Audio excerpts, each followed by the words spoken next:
नमस्कार दोस्तों, स्वागत है आपका द हाउपीडिया पर। दोस्तों, आज की इस वीडियो में बात करेंगे SIR फॉर्म कैसे भरना है, स्टेप बाय स्टेप उसका क्या प्रोसेस रहने वाला है, कौन कौन से डॉक्यूमेंट लगेंगे और कौन सी जानकारी कहाँ पर भरनी है और फॉर्म भरते समय क्या गलती नहीं करनी है। सारी जानकारी इस वीडियो में बताने वाला हूँ, तो इस वीडियो को एंड तक जरूर देखिएगा जिससे कि आपको पूरी जानकारी समझ में आ सके। सबसे पहले मैं आपको बता देता हूँ, देखिए किस तरीके से आपके सामने इस तरीके का फॉर्म मिला होगा आपको, जिसमें आपको अपनी जानकारी को भरना है। सबसे पहला यहाँ पर जो विवरण देना है वो देना है आपको जन्म तिथि का। ये जो है आपको अपने जो भी आप जिसके नाम से फॉर्म भर रहे हैं उसका यहाँ पर जन्म तिथि का विवरण देना है। जैसा कि आपके आधार में लिखा है वो आपको देना है। अगर उसमें गलत है या फिर अन्य कोई डॉक्यूमेंट है आपके पास तो उसके अनुसार दे सकते हैं। ज़्यादातर यहाँ पर आधार कार्ड की जो डेट ऑफ बर्थ है वही यहाँ पर लिखी जाएगी। उसके बाद में अगर आपका आधार संख्या है तो फिर आप यहाँ पर लिख सकते हैं। आधार नंबर आपको यहाँ पर लिख देना है। उसके बाद में फिर आपका तीसरे नंबर पर मोबाइल नंबर है।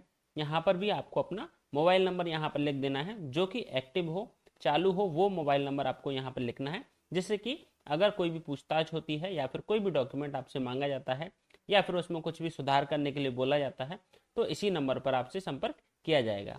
इसके बाद में आपका यहाँ पर पिता यानी कि अभिभावक का नाम यहाँ पर आपको लिखना है।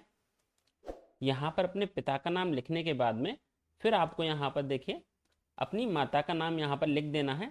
यहाँ पर माता का नाम लिखने के बाद में अगर उनका EPIC आपके पास नंबर है यानी उनके मतदाता पहचान पत्र का नंबर आपके पास है तो आपको यहाँ पर लिखना है।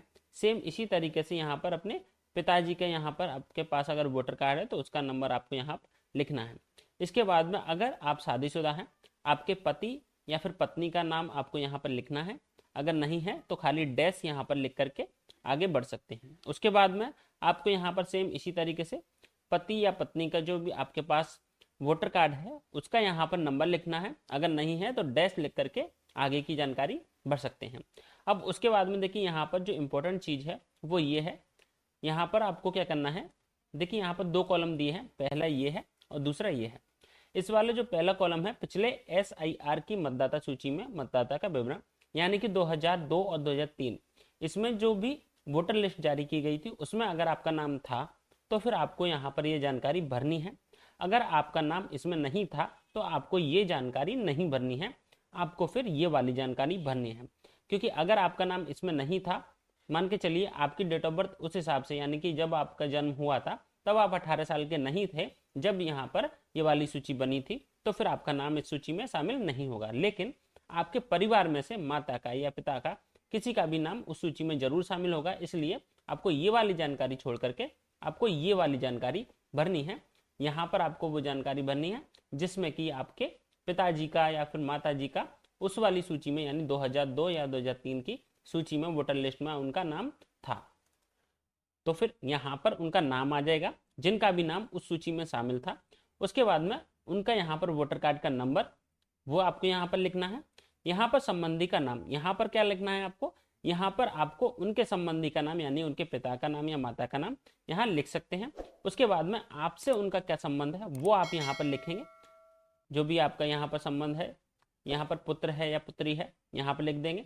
जिला लिखेंगे, राज्य का नाम लिखेंगे और जिस विधानसभा यानी निर्वाचन क्षेत्र में उन सूची का विवरण है वो यहाँ पर आपको लिखना है। कौन सी विधानसभा की सूची में उनका नाम था वो यहाँ पर लिखना है। फिर उसके बाद में यहाँ पर विधानसभा निर्वाचन क्षेत्र की संख्या लिखनी है। उसके बाद में भाग संख्या लिखनी है और क्रम संख्या। ये जानकारी कहाँ से मिलेगी आपको, जो आप सूची में अपना नाम देखेंगे ना उसी में यहाँ पर आपका विधानसभा का निर्वाचन क्षेत्र की संख्या भी होगी, भाग संख्या भी होगी और क्रम संख्या भी मिल जाएगी। तो ये तीनों ही जानकारी आपको यहाँ पर आसानी से मिल जाएगी। उसके बाद में यहाँ पर ये कुछ जानकारी दी है, आप इनको पढ़ सकते हैं। कौन कौन सी जानकारी आपको देनी है, कौन सी सही तरीके से जानकारी देनी है, या फिर आप एक तरीके से इसमें घोषणा कर रहे हैं कि अगर आप कोई भी जानकारी गलत देते हैं तो आपके खिलाफ ये जो है इस जो भी यहाँ पर धारा ली है उसके तहत यहाँ पर आपको दंड मिल सकता है यानी सजा मिल सकती है। तो वो आप यहाँ पर पढ़ सकते हैं। उसके बाद में आपको क्या करना है, देखिए यहाँ पर लिखा है मतदाता या किसी अन्य वयस्क पारिवारिक सदस्य के हस्ताक्षर, बाएं अंगूठे का निशान और यहाँ पर रिश्ते का उल्लेख तिथि सहित यहाँ पर आपको सिग्नेचर करने हैं यानी आपको यहाँ पर हस्ताक्षर करवाने हैं। यहाँ पर अपने साइन करने के बाद में फिर बाकी की जो भी जानकारी है यहाँ पर BLO के द्वारा यहाँ पर अपने साइन किए जाएंगे, बाकी आपका जो विवरण है वो चेक किया जाएगा। बहुत ही आसान तरीका है, इसमें ये पूरी जानकारी भर लेनी है। इस तरीके से भरने के बाद में आपको देखिए यहाँ पर जो फोटो है, ये जो फोटो है हो सकता है ये गलत हो या फिर एक जैसा हो, उससे मतलब नहीं है। यहाँ पर अभी आपको अपना जो भी हाल ही का कोई फोटो खींचा हुआ वर्तमान का जो फोटो है वो फोटो यहाँ पर सही फोटो लगाना है।